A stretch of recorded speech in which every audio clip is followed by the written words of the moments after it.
Jayda InStitches Show. As you can see from the title and the thumbnail of today's video, I'm going to embark on a journey of making crochet lace trim. Spoiler alert, it worked out. It's beautiful and I love it. And it's for my kitchen curtain panel. I'm going to make a whole bunch of different little kitchen curtains for my kitchen window that I can swap in and out whenever my mood tells me to. So I've started with this one. It's a simple rectangle of yellow gingham backed with white cotton. I put a little sleeve across the top to run the actual curtain rod through, super basic stuff. And I wanted some really pretty trim for the bottom because I'm trying to channel that sort of cottagey, granny chic, you know, sort of tucked away in the woods kind of feel. And I didn't have any trim that suited the project, so I decided, since I'm a crocheter, it was time to make my own. So that is what I'm going to do today. I'm going to take you through that whole process and hopefully steer you away from any pitfalls that you might encounter if you are new to making your own crochet lace as well. I've got a couple pictures I'll pop up here and there for you to just sort of see a bit of a close-up of the lace and also the curtains. Really enjoyed this project. It didn't take as long as I thought it would. It wasn't as difficult as I thought it was going to be. So if you have been kind of hiding from the crochet thread and the tiny hook work, I invite you to jump in and try it. It is not as frightening as I thought it would be. I have based today's trim on two different patterns that we've already got tutorials for. So the first one is the March offset shell stitch pattern from our Mighty Mile a Minute calendar blanket. I'll link that pattern in the description box down below. It's the tutorial. It's easier to see it with the bigger hook and the bigger yarn.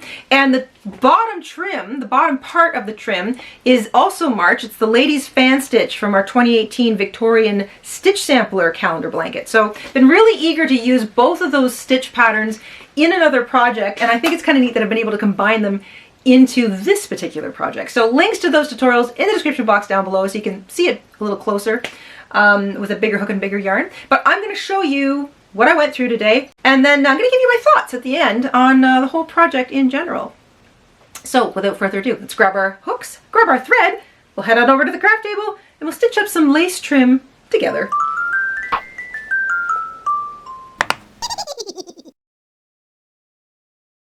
In order to make some lace trim for my kitchen curtain, I'm using a size 10 crochet thread. This is 100% cotton and it's totally mercerized, which means that it's nice and strong and it's very smooth and those little fibers aren't going to get all fluffy on me. I've got a whole spool here, but I know I won't need that much.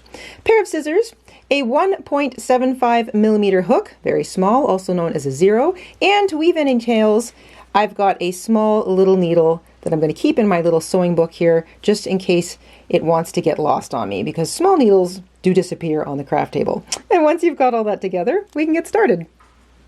Rather than chaining an extremely long foundation chain that measures the entire length of the bottom of my curtain and then building a lace edge off of that, I'm going to create a short strip that works back and forth and back and forth and back and forth, and then I'm going to work off the long length of that strip. And this will allow me to make a strip that is as long as the bottom of my as long as the long edge of my curtain, but I don't really have to worry about fighting with a really long foundation chain row. So I'm going to use the 2021 calendar blanket Mighty Mile a Minute March offset shell stitch strip because I think it looks really nifty lying on its side. So in order to start, I'm going to begin with a slip knot on my hook. I'm going to chain 12.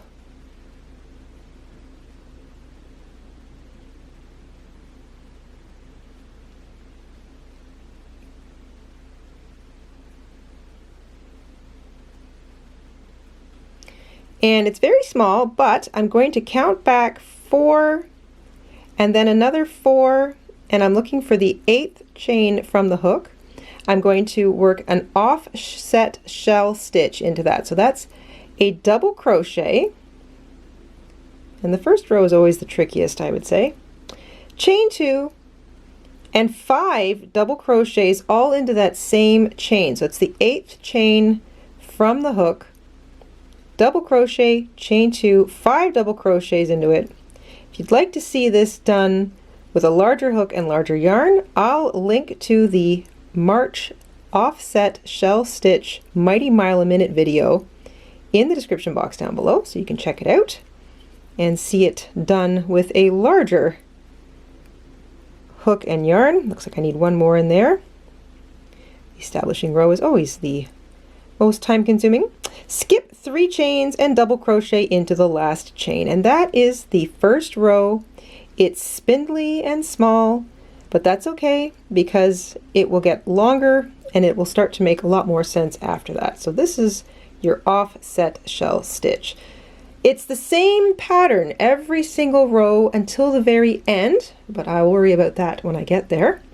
Chain 3 and turn. You're always looking for the chain 2 space in the middle of your offset shell, and into the chain 2 space you always work a double crochet, chain 2, and 5 double crochets.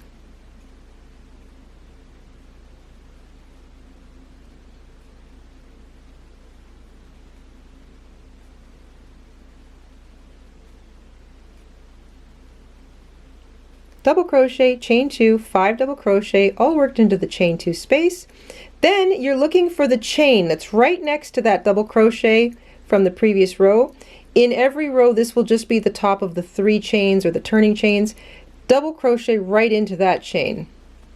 So you're always double crocheting to finish the row in the top of the turning chains. And this is how it starts to look. I'm going to get a couple more rows in and I'll show you a bit better how this offset shell stitch looks and how neat it's going to look lying sideways. I have a few rows in now, and now you can really see that offset shell stitch. It looks almost like a climbing flower. That's why I chose this particular pattern for the start of my trim. I really love it. It runs fast. And that every single row is the same. Chain 3, turn, double crochet, chain 2, 5 double crochet into the previous chain 2 space, and then double crochet into the top of the turning chains. And it's going to look like this as it lies sideways. Now I'm going to create like a little edge along the top and then across the sides, so there's a bit of strength there. And I'm going to basically build a pretty little lace trim off the one long edge. So it'll be attached to my lace curtain edge along this top edge, which is actually the side of the Mighty Mile a Minute strip, and then I'll have some extra sort of fringe or lace work working off the bottom. So this allows me to just kind of turn my brain off, work that offset shell stitch Mighty Mile a Minute strip, and keep going and going and going until it measures the length of the bottom edge of my curtain. And that way I didn't have to make a great big long foundation chain row. I don't have to worry about multiples, nothing. I just make this pretty little stitch. It in itself is a nice little lace trim, and then I can get crafty and creative and make something fancy off the bottom edge. So I'm going to go ahead and work away at this for a while until I have a strip that's long enough that it covers the bottom edge of my little curtain.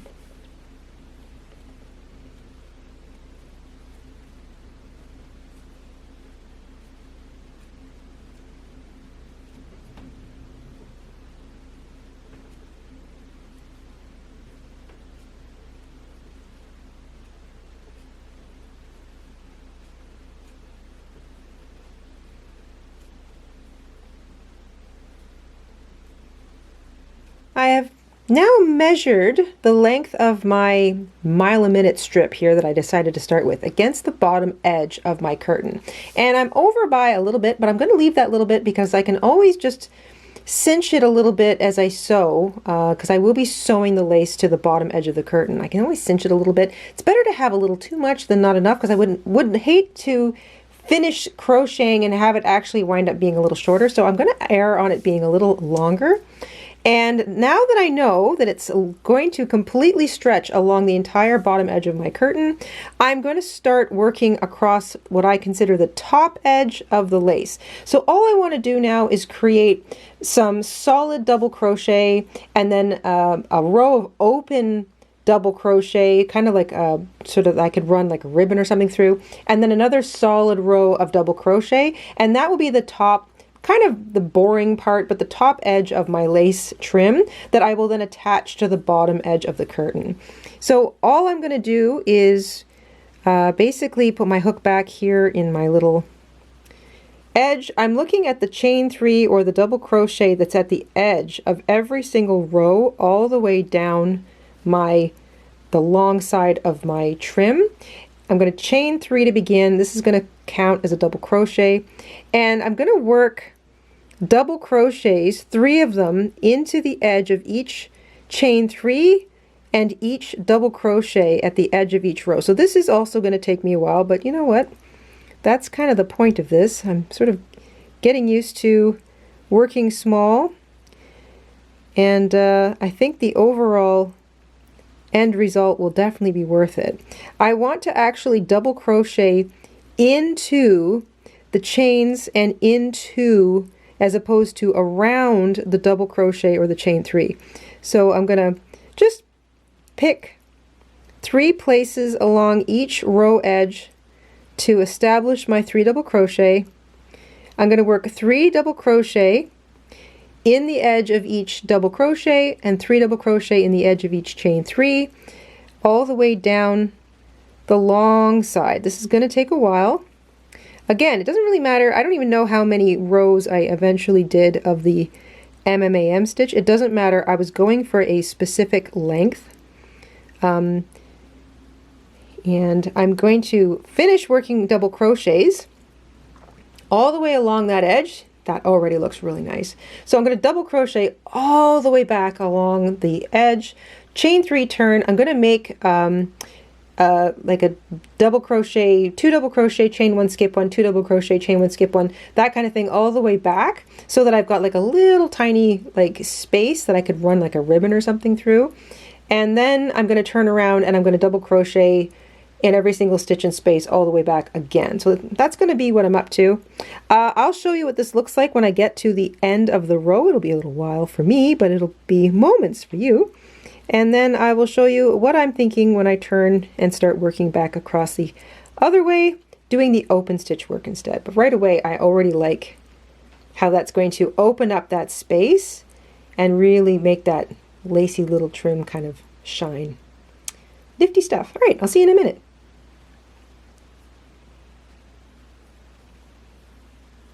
I put 3 double crochet in each row edge all the way across, and you can see that that's nicely sort of separated all of my split shells, so that you can really see sort of the gaps in between as they kind of, the ivy kind of climbs in one direction. And I did that all the way down, and I put a double crochet finally in the top of the first foundation chain that I made. So I now have a perfect multiple of 3 double crochet stitches all the way down, plus 1, and that plus 1 is here on the end. Now I want to create a row of open work so that I can weave like a little ribbon through it. I'm going to chain 4.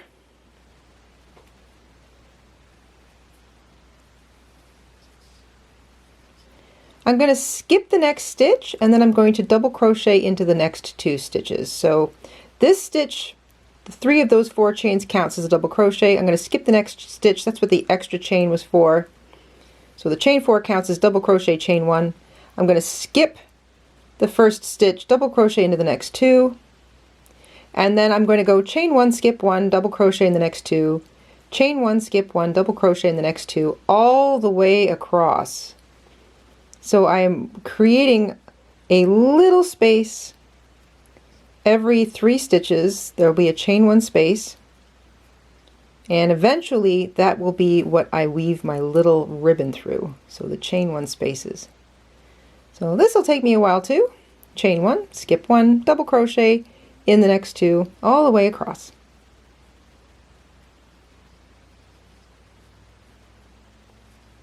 That's 2 double crochet, chain 1, skip 1, double crochet in the next 2 stitches, chain 1, skip 1, double crochet in the next 2 stitches, etc., etc., etc., based on that base of 3 that I did across the side of the split shell motif. And it ends with 2 double crochet in the next 2 stitches, or a double crochet in the next 2 stitches, chain 1, skip 1, double crochet in the top of the chain 3 that started that entire row. So that works out lovely. I'm going to chain 3 now and turn. Chain 3 counts as a double crochet. I'm going to double crochet in the space. I'm going to double crochet in each of the double crochet stitches. You know what? I think I might just chain 2. I'm going to use a smaller turning chain, just 2 chains, just because it's a bit tall. Double crochet in the space. double crochet in each of those 2 double crochet stitches. So in the top of every double crochet stitch, and I'm also going to double crochet in the space. So I'm not going to bother trying to get the stitch or the actual chain. I'm just going to double crochet right into the space.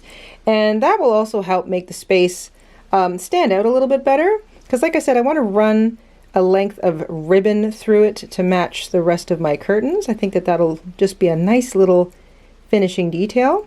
So I'm going to work my way all the way across. So it's just more double crochet all the way across, double crocheting in each stitch, double crocheting in each chain 1 space, and I'll have the same number of stitches all the way across. More importantly though, I'm making those spaces look a little bit bigger, and I'll be able to run my ribbon through it when I'm done.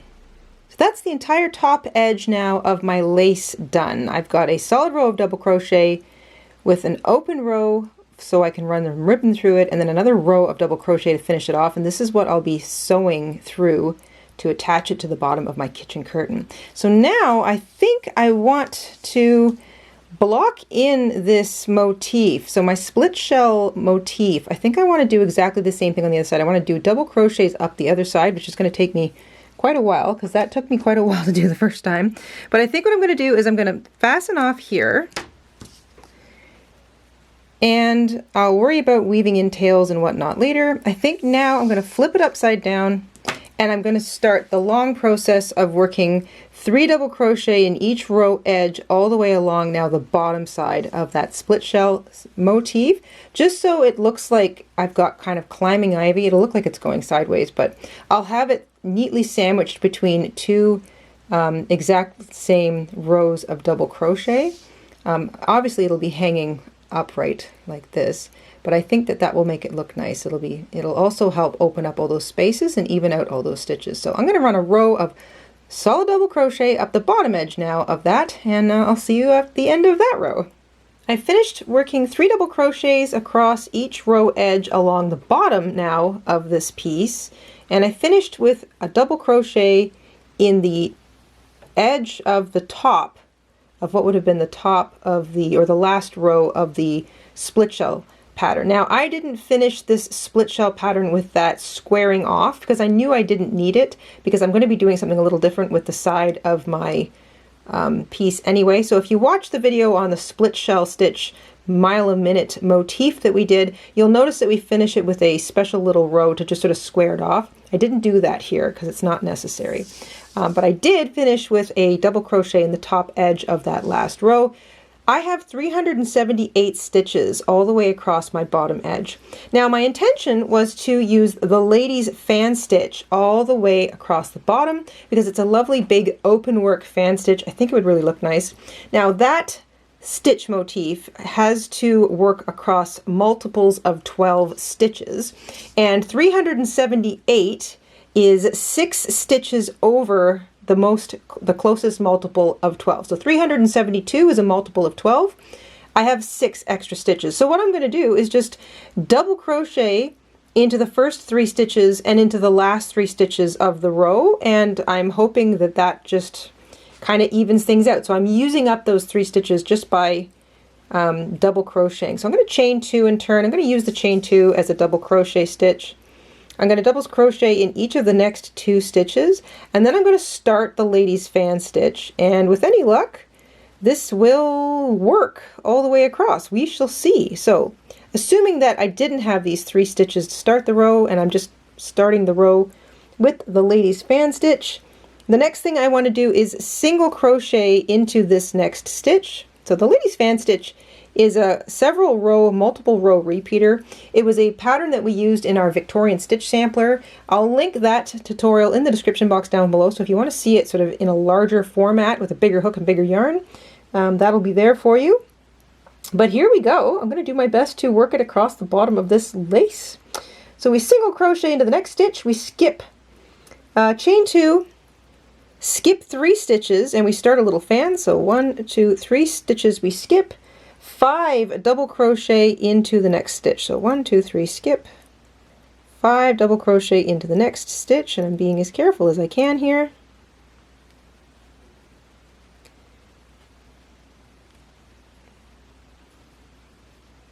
And I'm trying to keep my tension a little looser as I do this.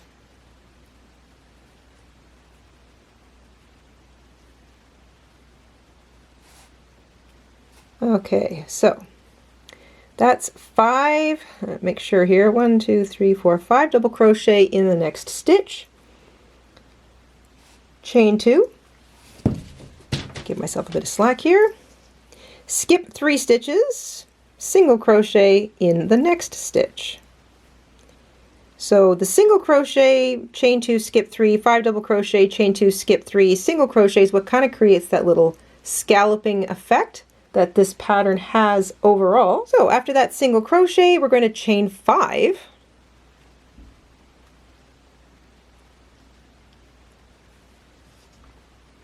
skip 3 stitches, and single crochet into the next stitch. And then we start this interesting little pattern repeater all over again.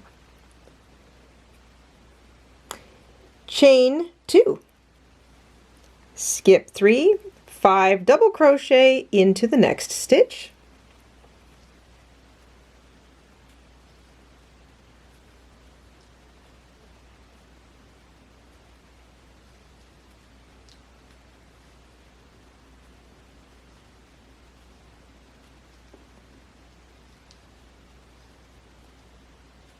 chain 2, skip 3 stitches, single crochet into the next stitch, chain 5, skip 3 stitches, and single crochet into the next stitch, and repeat.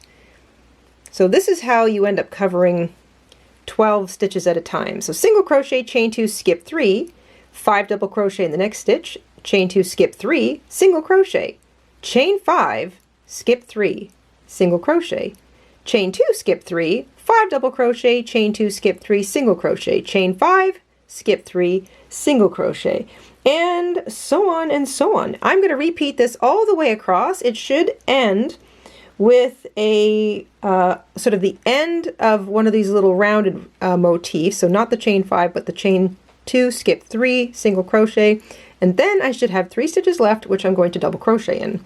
Wish me luck. I'll see how it looks when I get to the end. So that's the establishing row of the ladies fan stitch worked across the bottom. It's basically just a little scalloped fan anchored by single crochets on either side of it.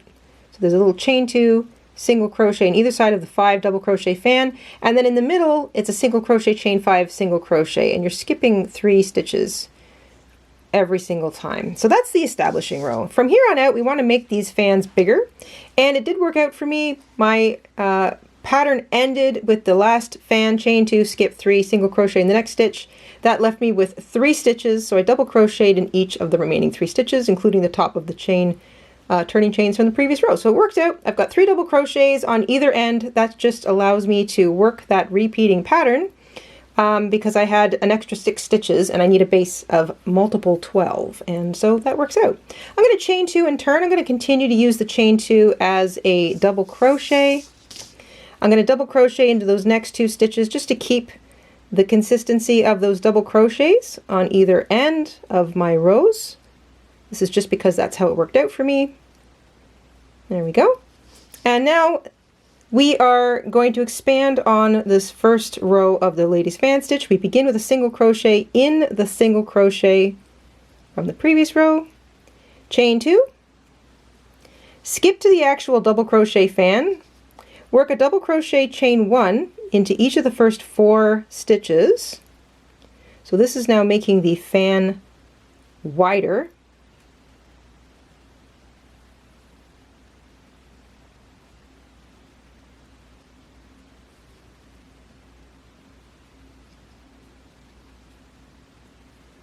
And double crochet into the last stitch. So you've got 5 double crochets in the fan, but now you've got to chain 1 in between them, so that makes it a little bit wider. Chain 2, skip to the chain 5 space, and now single crochet right smack in the middle of it. Chain 2 and repeat. Skip to the next fan, double crochet, chain 1 in each of the first 4 stitches, double crochet in the last stitch, chain 2, skip to the chain 5 space and single crochet in it. And that's what you're doing all the way across. Like I said, we'll link to the original tutorial on how to do this below. It's with a bigger hook and bigger yarn. It's a lot easier to see. This is just sort of a Cole's notes of what I'm doing here. And then you can see that it makes that fan a lot wider. That looks really neat.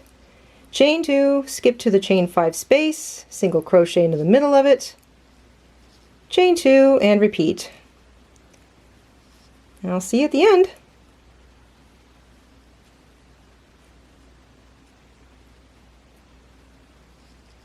So that's the second row of that ladies fan stitch pattern worked across the bottom. You can see sort of the fans are getting wider and more lacy looking. We just continue that lacy look in the third row of the pattern. I'm going to chain 2, turn. This chain 2 is going to continue to operate as a double crochet for me. And the first 3 and the last 3 stitches of this little lace edging I'm doing don't count as part of the pattern stitch. It's just me using filler stitches so that the pattern does fit. And here we go. I'm going to double crochet in what was the single crochet at the beginning of the last row. I'm not chaining anything. I'm jumping straight to the open fan, and now it's double crochet chain 2 into each of those fan stitches. So double crochet chain 2. I'm going to get my hook in there, trying my best not to split my thread. Double crochet chain 2, double crochet into the next double crochet stitch. Get the top of it there. There we go. Double crochet, chain 2, double crochet into the top of that next double crochet, chain 2, double crochet into the top of the next double crochet, chain 2, and double crochet into the top of the last double crochet in the fan. So now we've expanded the fans yet again. It's still the original 5 double crochets, but now there's 2 chains in between each one, and you can really see that fan has completely stretched out. There are no chains. You just jump straight over to the next fan and start again. Double crochet chain 2, double crochet chain 2, double crochet chain 2, double crochet chain 2, double crochet. Skip everything in the middle, jump to the next fan. And that is the final row of the pattern before you sort of do a row 4, which is kind of a foundational part. It's like the foundation row all over again. But I'm going to get to the end of this row and I'm going to see how I like the look of it and if I like the depth, because I'm getting to have, this is a pretty wide strip of lace edging already, and I don't want it to completely overpower my little gingham curtain. So I'm going to finish this row of the pattern stitch and sort of take stock of where I'm at and decide if I want to keep going or not. I'll let you know when I get there.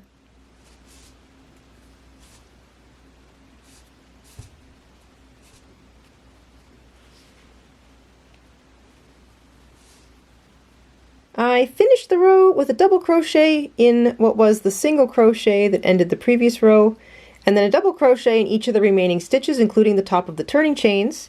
And this is what it looks like if I lay it flat. Now, I had thought about going back and adding a row of solid stitching, like to mirror the top, but I think I like the light and airy feel of those big open fans across the bottom. So I'm done. I'm not going to add anything extra across the bottom.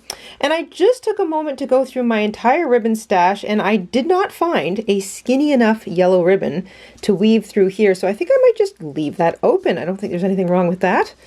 And then my last thought was, do I do anything with the sides, like with the edges? Do I go up the side? Do I single crochet up the edge? And I think I'm not going to do that either. I think what I'm going to do now is block this so that it loosens up the stitches and it makes it want to sort of drape a little bit more, make it a little more sort of like a lacy drape.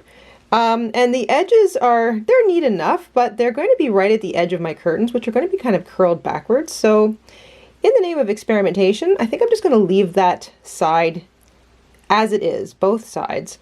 And I'm not going to bother trying to do any single crocheting or slip stitching because I feel like that would just make it look weighty and heavy, and it might not even up the edge anyway. So I'm going to rely on blocking to make that look as neat as possible. So what I'm going to do now is just fasten off and weave in all of my tails, which I believe are all on this side of my lace.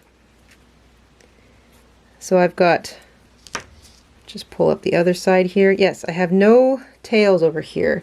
So you sort of see how this is a little bit interesting. Given that it's lace, I kind of don't mind that. Like, it's not like it's messy on the edges. It's not like I've got loose sort of ties or anything. So I kind of don't mind the lace ending like that.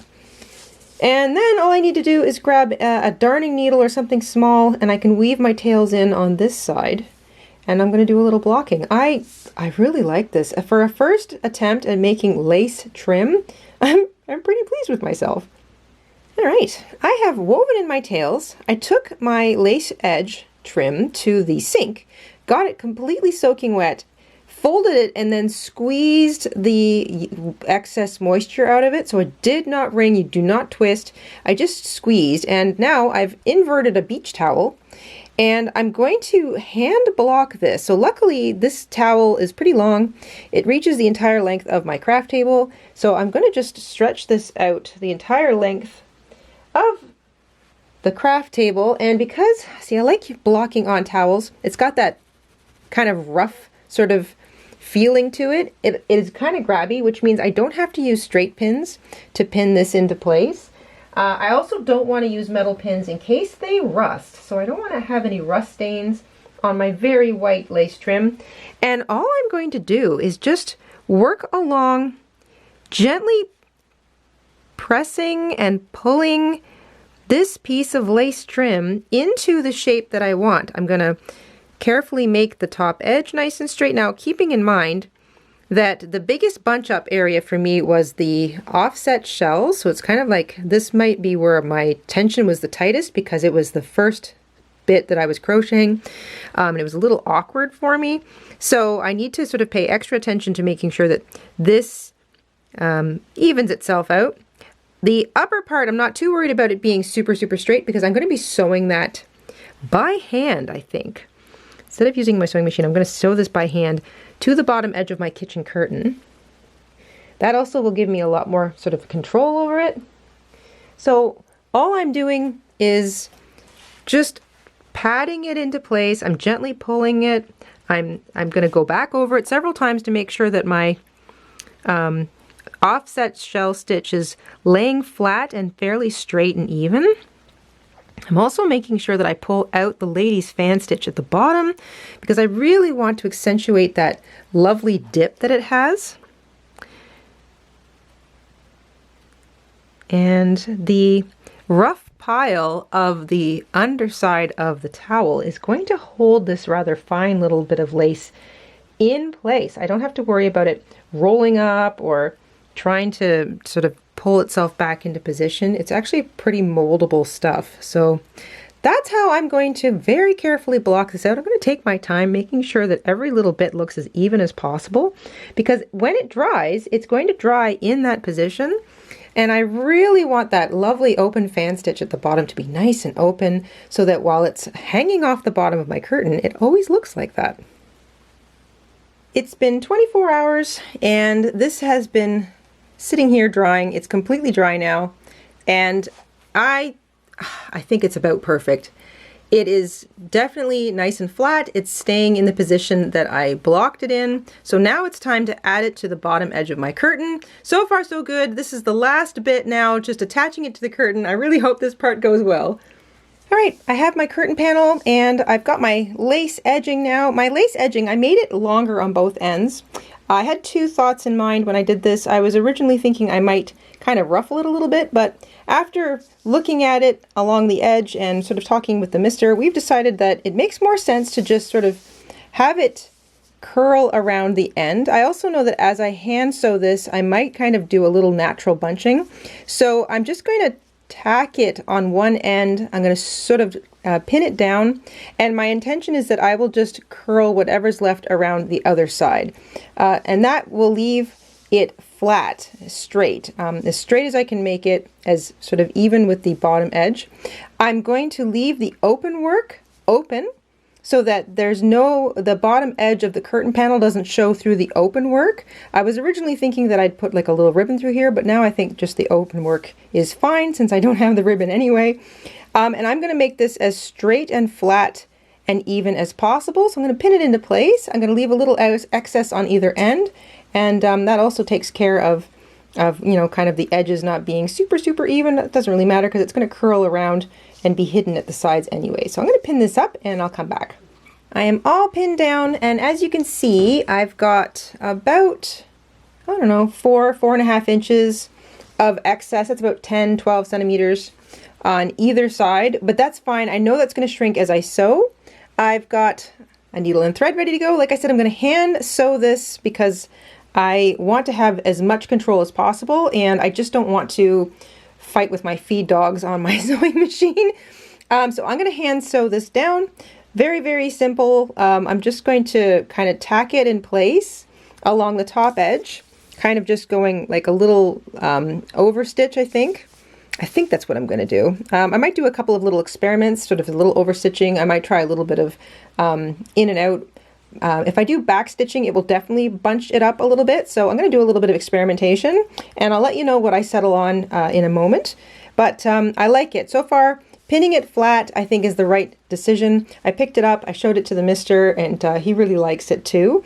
And I think just that smooth kind of flat finish along the edge, it's a little bit bunched up here, but the whole thing is going to lay nice and flat. So I'm going to get this stitched down, and that's it. I've decided on a basic overlocking stitch. This allows me to keep it in place, and I'm sort of just angling my needle in underneath the tops of the crochet stitches, and I'm coming through the actual crochet stitch. So just sort of, I'm treating each crochet stitch like I would if I was actually crocheting this to something. It's going to take me a little while, but I think it's the best option. I'm going to just work my way along the whole edge, kind of keeping it so that, again, the open work shows through, and I'm only stitching through the very top of the crochet lace, sewing it right to the edge of the fabric. And before anybody asks me where my thimble is, I do not use thimbles. I find them cumbersome, and I can never get a good angle on my needle. I have less control if I use a thimble. So to all of you who use thimbles, good on ya. I don't know how you do it, but I've been hand sewing things for 40 years, and I have a nice thick skin on my finger, so I don't have any trouble using a needle without a thimble. But yes, so that's the plan. I'm going to hand sew it all the way across, and then I'm going to go back and I'm going to tack whatever's left along the back, just so it kind of hangs down a little on the edge. You won't really notice it because I'm going to tack it along the back edge. And of course, the edges of my curtains are going to be a little bit ruffled as they hang. So I think that'll just work out perfectly.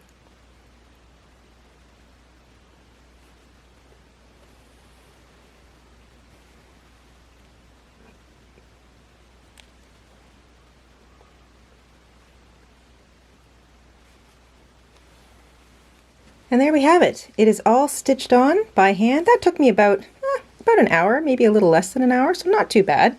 I definitely wound up with a little extra on the end where I started stitching than I did on the other end.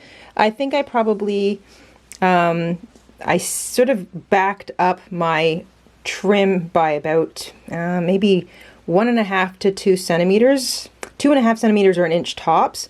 So I've only got a little bit of fold over on either side, which I don't feel is terribly noticeable. It's nice and even. I think my stitching is not too bad considering that it's not really going to be seen. It's straight enough across the bottom, but more importantly, I had control over it. So I definitely recommend hand stitching if you're nervous about using a sewing machine or sewing your crochet to any kind of fabric edging. Unless you really get used to it, then go ahead and use the sewing machine. You can definitely sew through crochet. Just take it really slowly. This whole project took me a lot longer than it should have, and that was purely because I kept second guessing myself. I picked the split shell stitch because I really liked it, and I just started. And that part was easy. I got sort of zipping along doing that. I knew that I wanted to create the solid double crochet, the row of open work, and then the solid double crochet on top of it, because I wanted to mimic some of the other trims, lace trims that I kind of have had in my stash over the years. And I knew that it would look really good at the bottom edge of the curtain. It would be kind of plain and simple and a good way to attach it, nice and solid. And I had kind of envisioned running a yellow ribbon through that open work. I thought I had yellow ribbon in my stash.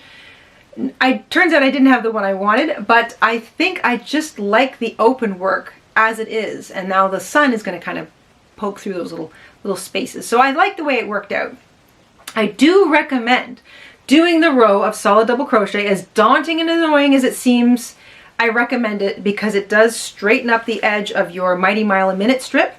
I do recommend the row of open work because it moves really quickly and it's a nice break from all that double crochet, and it looks nice. And then I do recommend double crocheting all the way back across, which also didn't take as long as double crocheting across the raw edge of the Mighty Mile a Minute strip, because it finishes it off. It gives you a solid base to attach to your project with, and it also gives you just kind of like an edge, like you can see through the open spaces that you don't want the piece of your fabric or the project you're sewing it to sort of show through. So it gives you kind of a good guideline for sewing, and that alone makes it worth it, but it's just a nice way to finish off the top edge of the lace.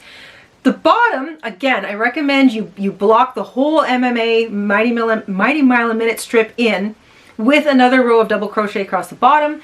To be honest, those two, doing the double crochet edging along the raw sides of the Mighty Mile a Minute strip was the longest part of this project. But once I committed to it and I just kind of settled in and got into it, it only probably took me a couple of hours, maybe an hour and a little bit per side. Probably longer the first time because I was kind of fighting my own desire to move quickly the first time, and then once I kind of got comfortable with it, the second side was a lot faster.